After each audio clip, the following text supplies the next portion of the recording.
Hey. That movie didn't have nearly as many twists as Middle School. No, there were ghosts in this movie though. As you could tell, this is going to be the fun review. Look, we got a really checkered past, all right? Come to America, see its proud history. Oh. Or just watch Coming to America with Eddie Murphy. So, we just got out of Birth of a Nation. No, The Birth of a Nation. The Birth of a Nation. Two very different movies here. When I was talking to my girlfriend earlier, she thought we were going to see a re-release of D.W. Griffith's Birth of a Nation. Like, that's true, mate. We're going to be at the theater for like 3.5 hours. That's a long, silent film. Well, this was a hard sit, and I knew it was going to be a hard sit when I went into this movie, but it was a hard sit for entirely different reasons than I expected, to be honest. Yeah, I think I might have liked this movie a little better than you did, even though I have problems with it. Yeah.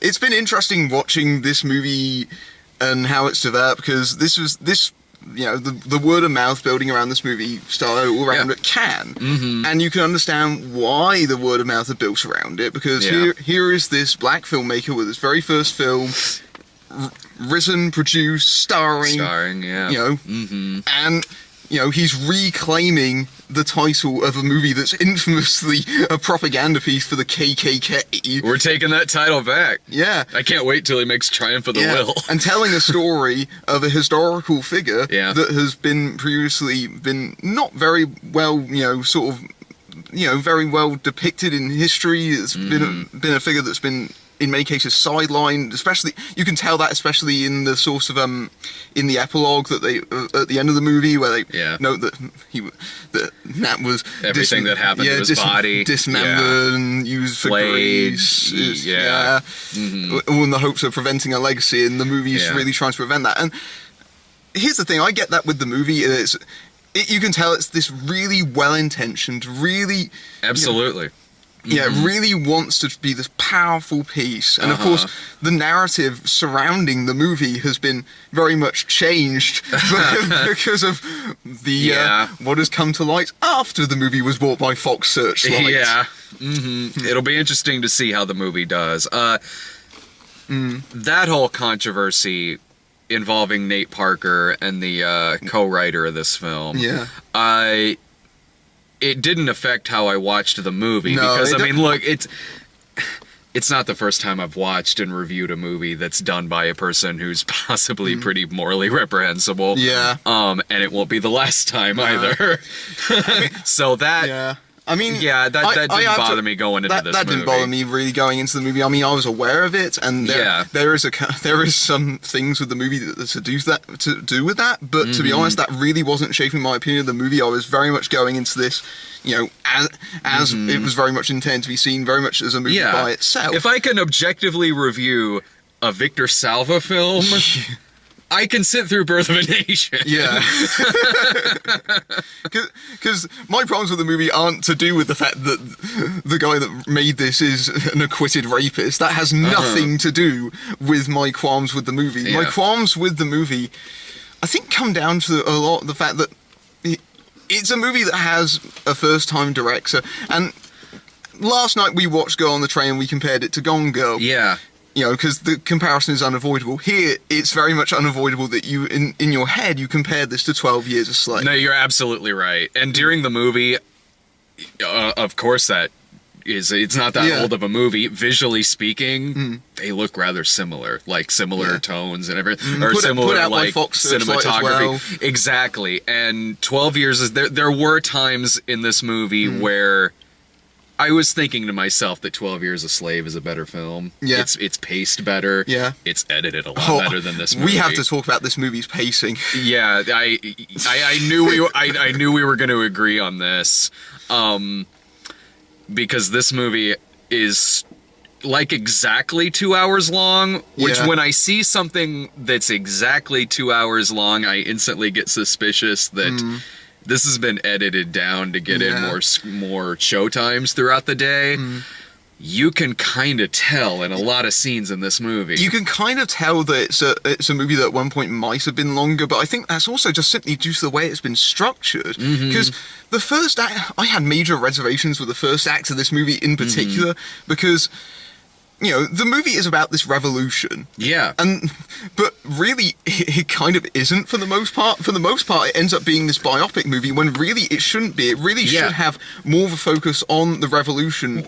Exactly. What would you say? The revolution is maybe 20 minutes of this movie? It's maybe 20 minutes in the final act of the film. Yeah. And for the most part, it's more biopic fodder and really awkwardly paced biopic fodder that at times feels like you're reading the Wikipedia synopsis of a person's page. Because it jumps years in edits. Yeah. Because it goes through all the events in Nat's life. Yeah. But it happens in such a quick succession, and it sort of goes along for the first 40 minutes of the movie like this. Yeah. Because it starts out with him as a kid, and then it transitions into him as a young adult, and then he essentially buys his wife, essentially. Yeah. And then it moves into him going into becoming a preacher, and then she says that, well, we're having a kid, and then in the next cut, the kid is maybe about 4 years old at that point. That kind of pacing, I wasn't so much having a problem with that. I wasn't because, okay, like that, cutting from his wife saying she's pregnant and then she has a kid, like, okay, I know how much time has passed right now because of the fact she's given birth and how old the kid looks. The editing I had a problem with in this movie is, okay, for instance, there's a gun battle in this movie that has no ending. Like, there's a gun battle at night with Jackie Earle and his guys versus Nat Turner and Nat Turner's people. That bothered me as well. Thank you. Yeah, like, it just ends. Like, it cuts to I thought it was cutting to a flashback because suddenly there's this gun battle where they're trading bullets, like, two different sides. And then all of a sudden, it's the next day. Yeah, and suddenly there's thousands of them there. It's really confusingly edited like that. Yeah, I didn't know if Jackie Earle and his men were dead, and it was gonna pan back, and maybe Jackie Earle and his guys have been hung. Like, no, like, because Jackie Earle shows up in the final battle there at the end, but there is weird editing like that in this film. It's all the stuff that you mentioned is all in the stuff to do with the revolution, and it makes me think if there was a movie that was properly about this rather than it seeming. I hate to say it seems almost like an afterthought, but it doesn't feel like it's the focus of the movie like it really could have been. The movie's structured like a revenge film. Yeah, like it is. It's structured like. We spend a majority of the movie seeing all these atrocities that he's witnessing, all the things that are happening to him, to his wife, and then the last act of the movie is like a revenge film. Yeah. That's the last act of the movie. They rise up and kill their masters. Yeah. But the editing in those sequences, it definitely said we ran out of budget. Kind of. Yeah, because if this movie was... I honestly thought that, like, the revolution was going to be maybe halfway into this movie. And then it was I thought really the same thing. I thought that was really going to be the empirical focus of the movie. It really isn't. No, it's not. Like, and you can get into some really interesting issues there if the movie focused on that a lot more, because... and correct me if I'm wrong, because it's been a while since I've been in history class, but... You really could have gotten deep into the fact that during this uprising, there were women and children on both sides that were killed. You really could have gotten into this like moral area between, you know, they've witnessed all this. They're rightfully uprising against these people, rightfully so. Yeah. Like, believe me, like when he gets his revenge on Jackie Earle, it's like you know, like when the guy gets his head chopped off and stuff like that. But you really could have sunk your teeth into this material and really showed some pretty dark shit. It feels like there wasn't nearly enough time devoted to the actual revolution at the end of the movie, because, like you said, there's a lot of things that are historically known that are very much either glanced over or completely omitted, and it's both a problem for the movie in the fact that again, it doesn't feel like it has nearly enough depth in that particular section, but also because it kind of lets Nat off the hook a little bit when there could have been a lot more sort of interesting dialogue about the sort of ethics of this, because it's clearly part of this is clearly a religiously based revolution. It's clearly, he's seen in what religion can do, how religion can both empower people, but also can be used to keep people in bondage, essentially. And he tries to use essentially religion, their weapon of. They use religion as a kind of weapon in a certain sense. Because he says, "I am wrath." Yeah. Just like John Travolta. Exactly. That's the better Nat Turner movie. Yeah. but he turns that essentially against the slave owners. And here's the thing that I had with this movie is that it's clearly from a first-time director. You really feel the auteurism in this film. Absolutely. This is the kind of movie where you can tell that it has a sense of its own self-importance. Yeah. And it doesn't benefit the movie because it makes it feels slightly sanctimonious in some areas, but it just... You mean like when he sees an angel at the end of the film? The symbolism in this movie. I took you to the best possible movie to see why you're here. This is the symbolism. If you had stood up and shouted that in the middle of this film... Oh man, the thought had crossed my mind.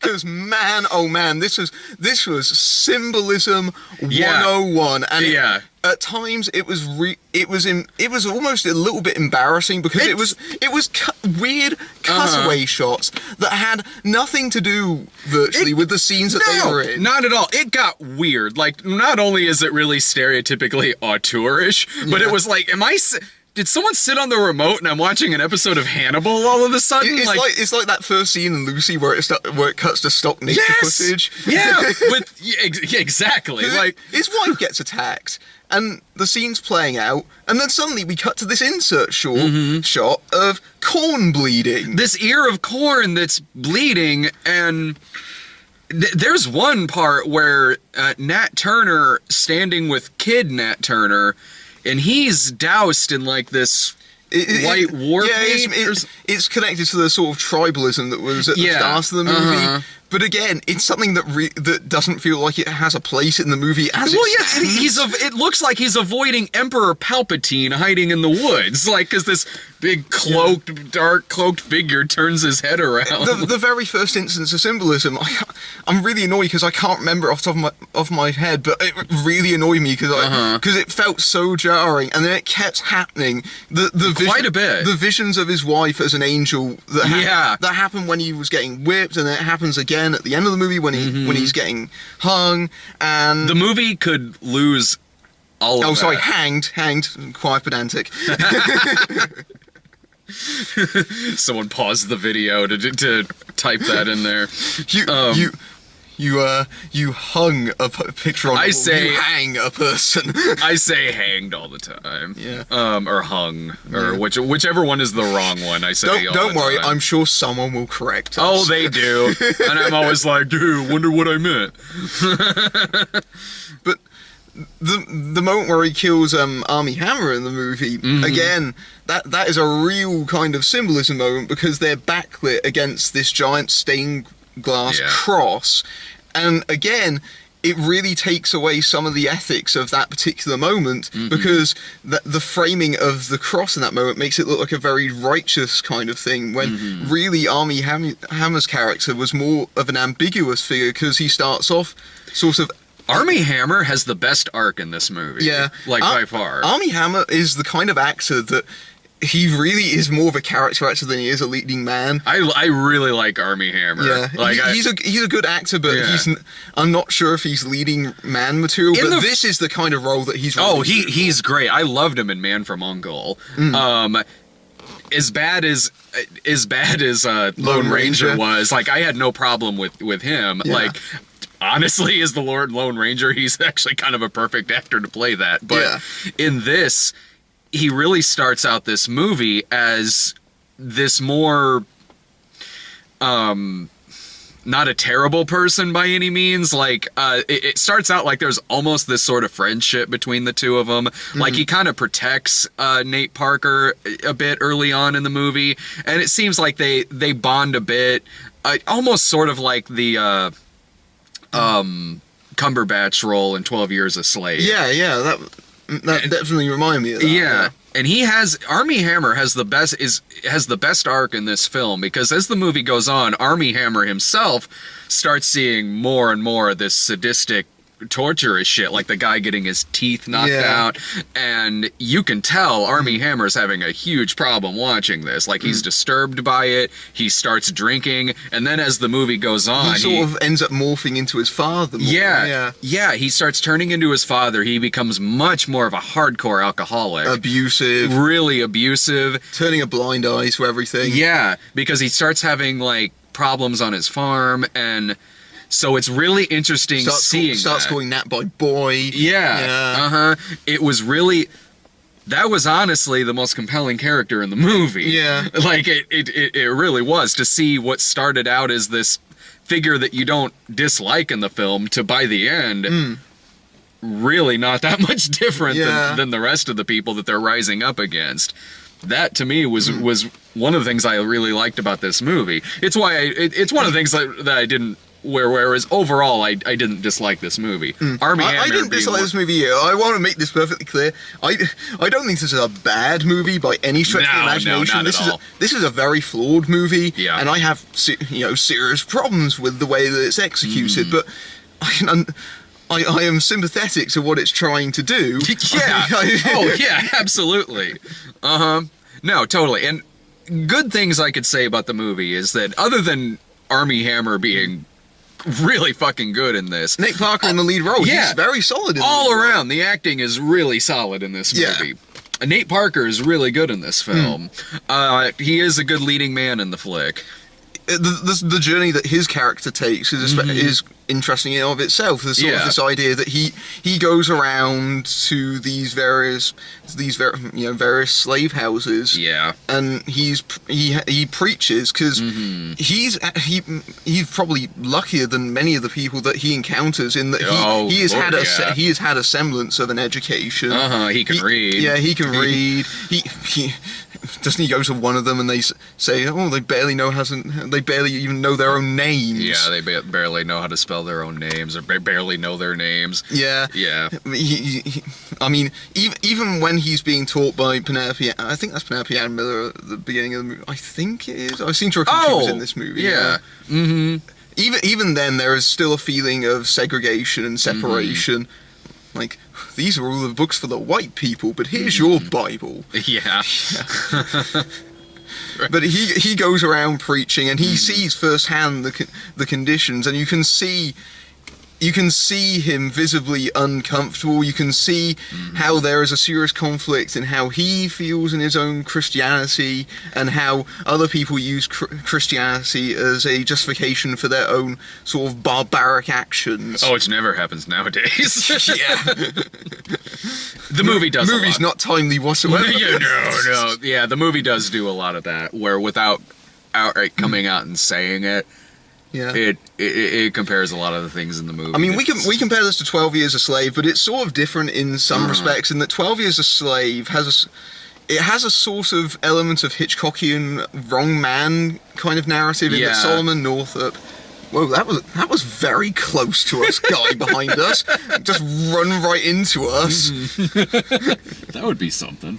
It's Irving and Brian yelling at me because they're not seeing this movie. But it's very interesting that because 12 Years a Slave is a different kind of movie in that unlike Nat in this movie, he had he was a respected violinist, he was a freed slave, he'd managed to get himself out of that, and then of course he'd been put into that, so there was All right. There was a greater feeling of there was a palpable sense of injustice coursing through that movie. Very obviously, it's a 12 Years a Slave. Yeah, also watching it, I think had a bit more hope to it than watching this. Like this is gonna end gruesome. As soon as you see Jackie O'Haley as a slave capturer, you know that's not going to end exactly. Well. Look, that was their mistake right there. You hire Jackie Earle as your slave master. Of course it's going to end in an uprising. That was their big mistake back then. But the difference between the two movies is that the atrocities in 12 Years a Slave, they really linger on them. They really make you feel the impact on them. Here, the difference I feel in the sort of way the film is executed is that it almost makes you feel that those things, coming from Nat's perspective as someone who's been raised in that world, his father leaves very early on because he shoots one of the people and he never comes back again. He doesn't. I'm sure he's fine. Yeah. Having been born and raised into this world and having seen it firsthand, there is a sense of it being very common, of it being almost par for the course in some sense, and it's much more impressionistic in the same way, in a different way that 12 Years a Slave was, in that Solomon Northup was an outsider, whereas Nat in this movie definitely isn't. But even then, he's still shocked by what he sees. Because even living where he lived, he didn't see someone with a metal gag over his mouth getting force-fed through a tunnel and his teeth plucked out.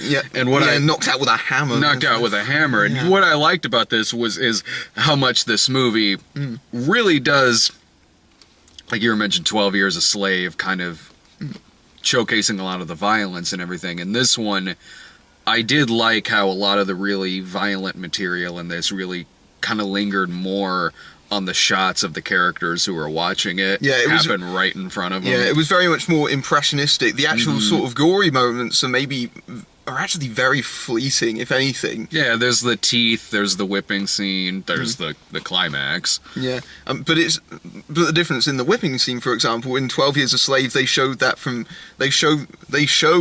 whipping scene from the perspective of that really fucking hurts. Yeah. They show the back being ripped apart in 12 Years a Slave, whereas it's very much more on Nat struggling through that ordeal. It is. It's more him. It's more his face and him kind of remaining strong and vigilant through this. Whereas 12 Years a Slave, you're right. It's an outsider involved in this, so he's reacting as you realistically would when getting hit in the back with a freaking whip. Yeah.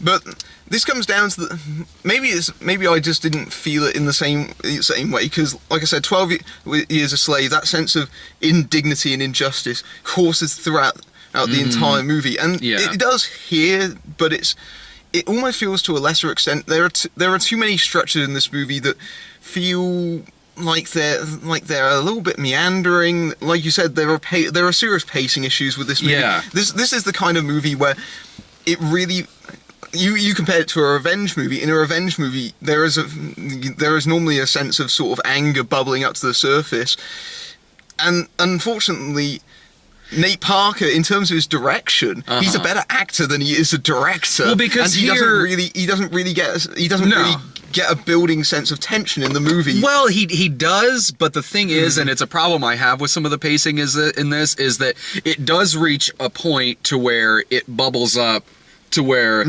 this guy's going to snap and he's going to kill these people. Yeah. But an unfortunate thing this movie does is it does get repetitive. Yeah. Because it sort of reaches a point in the movie where I thought the revolution was going to start, or it was going to happen around when his wife is raped. But it keeps going, and then there's another bad thing that happens, and then we see another shot of Nate Parker reacting to this, and then you're like, okay, is it going to start here at this dinner party? It doesn't. You find yourself restlessly kind of waiting for the revolution to happen, because you really do. You're familiar with this part of the story, and I have to be honest, like I said, I found this a really kind of stodgy watch, and there were parts of this where I was bored, to be honest. I don't think I was ever bored, but I was restless. I didn't feel wholly invested in the story in the same way that I did with 12 Years a Slave. Same here. 12 Years a Slave, you know, it really kept me engrossed in the action, and this movie doesn't do that. That is the fundamental difference between the two movies, to be honest. And going back to the controversy, I can understand why there is some controversy, because when it comes to the female characters in this movie, again, a lot of them are there to be abused. Like, for example, I mean that makes sense in the time period. But for example, Nat's wife, who, you know, we know that bad things are going to happen to her. Yeah. And Jackie Earle corners her, and he beats her, and it's pretty heavily implied that he rapes her. Oh, yeah. And obviously, with the controversy, having that happen is, you know, a bit of a problem, especially considering that, historically speaking, I'm not sure that she actually was raped. I think that was something that was invented for the film. I couldn't tell you. Yeah. I don't know. I remember reading that might have been an invention for the film. But the thing is, even with that, even if I'm wrong on that, that character is almost out of the rest of the movie. And that happens around 50 minutes in. She's in it a couple of scenes after that, but most of the time she's lying in bed recuperating. You raise a good point there, because there was a part in the movie where she had been out of it so long I didn't know she died. Yeah. There was, like, so I had issues with that. I don't have any issues with there being a lot of abuse in this film. Yeah, it's not the idea of abuse. It's more just sort of to do with that kind of character. It didn't feel like she was very fleshed out as a particular character. It just... I agree with that. Yeah. I do. I mean, but I don't know how... Like I said, I don't know how accurate that is. I don't know if that person existed or if this happened to that person. It was more, to me, the problems I had there was, like I said, like I was never really bored in this film. I was always at the least, I was gripped by the acting, even some of the cinematography. Yeah. But in terms of that, I was getting restless. Yeah. Especially when it reached a point where it was sort of repetitive. Like, how many more things are going to happen until it gets to the uprising? That being one of them. That honestly was what I thought was going to start the whole thing. It feels like a movie that should be more incendiary than it really comes across on screen to some extent. It feels like a movie... Because there are things that are really charged about it, but it just something about it just didn't really click with me. It's just one of those movies where you can tell it's an important movie. You can tell it's something that the people involved in it were really passionate about, but it just didn't connect with me, and it just didn't. It felt like there was a better movie really struggling to come out here. Yeah. Yeah. No, I think that if this movie went through another edit, like maybe lose some of the auteur symbolism, lose the symbolism, tighten up the first act, make it more focused on the first and second act, focus a lot more on that, get into some moral ethics and things that could be this need a rewrite and a re-edit. At least a re-edit, like you know what, maybe not necessarily a rewrite, but at least a re-edit, because I can see to where there's enough great stuff on screen here that another tighter edit, maybe extending the revolution a bit more if they can, if there was enough. If there was enough. Like I said, this seemed like a movie where they had a very low budget, and perhaps the way they had to deal with that was that they had to truncate that portion of the movie, but they really should have just extended that portion of the movie out, because it's exactly what you came to see. It's exactly what the audience comes to see. Yeah, it's the poster of the film. Yeah, it's the poster, and like. It's such a small part of the movie that it feels like this only took place within a few hours. Yeah, like it really does. When it comes up in the epilogue saying that it's a 48-hour, it was a 48-hour siege, that really doesn't come across in the film. No, it doesn't. It doesn't at all. Yeah, no. I would say that it's at the least. I would say it's worth a matinee screening. Yeah, this is probably a matinee or a rental at the very least. I would like to reiterate, this isn't a movie that I hated by any stretch of the imagination. it's a movie that I could get behind to some extent, but Yeah. there are too many reservations for me here to give this a wholehearted recommendation. I think it's a movie that's probably worth seeing if you're interested in, especially if you're a film fan. I think it's definitely a movie that people are going to be talking about for the next several months, especially in the run up to the Oscars, especially because this movie is bound to score a couple of nominations, and that is going to stir quite a few people up. Yeah. You know what it sort of feels like? You ever see Top 5 with Chris Rock? I didn't get round to it, unfortunately. It's actually a really good movie. Yeah. But there's a movie that his character is making in the movie that he's promoting that's like his character's first dramatic break. Yeah. And it's I think it's called Uprising. And it's... Well, they just switched out Chris Rock for Nate Parker. Well, it turns out we're living in the reality of Top 5 because that's how Boo a Medea Halloween happened. That was, because Boo a Medea Halloween, which in Top 5 was called, like, Medea's Haunted House, is the movie that was, like, beating Chris Rock's movie at the box office in that film. And the tagline was, like, she ain't afraid of no ghosts. And apparently the story behind that is that Lionsgate saw Top 5 and went to Tyler Perry, hey, how come you didn't do a Halloween Medea movie? Here's some money, let's do that. Yeah. I guess my final thought on this is, man, the 1800s seem like a real headache. History sucks. Right?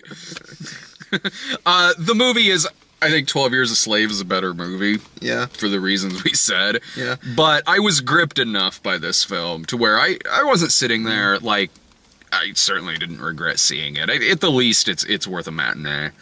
But if you don't see it in theaters, like, I don't know if you're really missing much of a theatrical experience going to see this thing. But I mean, like, if I paid matinee prices to go see this in the theater, I'd have been perfectly satisfied. I mean, I do feel satisfied. Yeah. I think this is a perfectly solid, well-intentioned, but just very flawed movie, unfortunately. And the thing is, we got all the trailers for a lot of them, and there was a lot of movies that are very similar to this. And I imagine that at least one of those movies will be better than this one. I think Get Out with directed by Jordan Peele. That trailer, man, that's talk about. I'd not seen that trailer before, but so that really, I didn't know what turns that trailer was making. That started off with something completely different. That's the Stepford Wives that they decided to start making black people instead. I was more thinking along the lines of Loving with Ruth Negga and Joel Edgerton and Michael Shannon. That looks like it might actually be a stronger movie than this one, and might actually take a little bit of the attention away from this one if it's released correctly. We got a few like Oscar season trailers. That one with Denzel Washington being released at Fences. Christmas. That looks good. Yeah, it looks good, but it looks like it's going to be the most depressing Christmas movie of all time. You say that, but we get a lot of like ass movies released on Christmas here. Wasn't Django Unchained released at Christmas? That was that. I think so. I think in that the was US anyway. A lot of Tarantino's are actually like Hateful Eight was out around Christmas last year.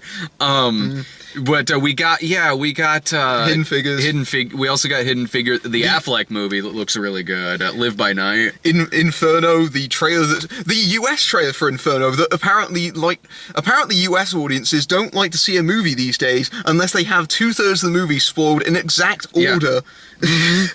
Inferno does that. Keeping Up with the Joneses does that. Honestly, it looks like Get Out does that. Yeah, because those are different trailers than the ones that I've seen in the UK. The international trailers do not spoil the movie in the exact order that it happens. American trailers suck. They do that all the fucking time. Like Inferno is one of the biggest fucking wants to do that. We did that last night because we got the Inferno trailer before Go on the Train, and I almost don't have to go and see that movie when I Terminator Genesis. I remember that notoriously did that last. I mean, not that whatever. That was a bad movie anyway. I imagine the Birth of a Nation trailer does that by dint of it being a historical story. I mean, it does show the uprising in the trailer. Jackie Kennedy movie looked really good. Yeah, that looked like a really interesting movie. Yeah. Especially since they went out their way to make it look like a movie that had been shot in the 60s. Yeah, I hadn't seen that trailer before. That looked really fucking good. So yeah, we got a bunch of the awards season movies at the beginning of this, and Get Out. What do you mean, Inferno's not going to win an Oscar next year? Maybe for sound. I doubt even that. Is it time to go see Masterminds? It is 7:10. All right. We gotta go. Yeah, this movie, I think final thoughts, it's okay. I think it's fine. It's a big, important movie, but I'm not sure if that necessarily is the same thing as good. A review you could say about the original Birth of a Nation, honestly. It turns out movies called Birth of a Nation are cursed. Yeah. All right, Fall of a Nation, too. That was the sequel to the original. That's a lost film. Probably for the best. We're gonna go see last week's runaway hit, Masterminds. The other true story movie. Yeah, it is a double feature. See ya. Take care.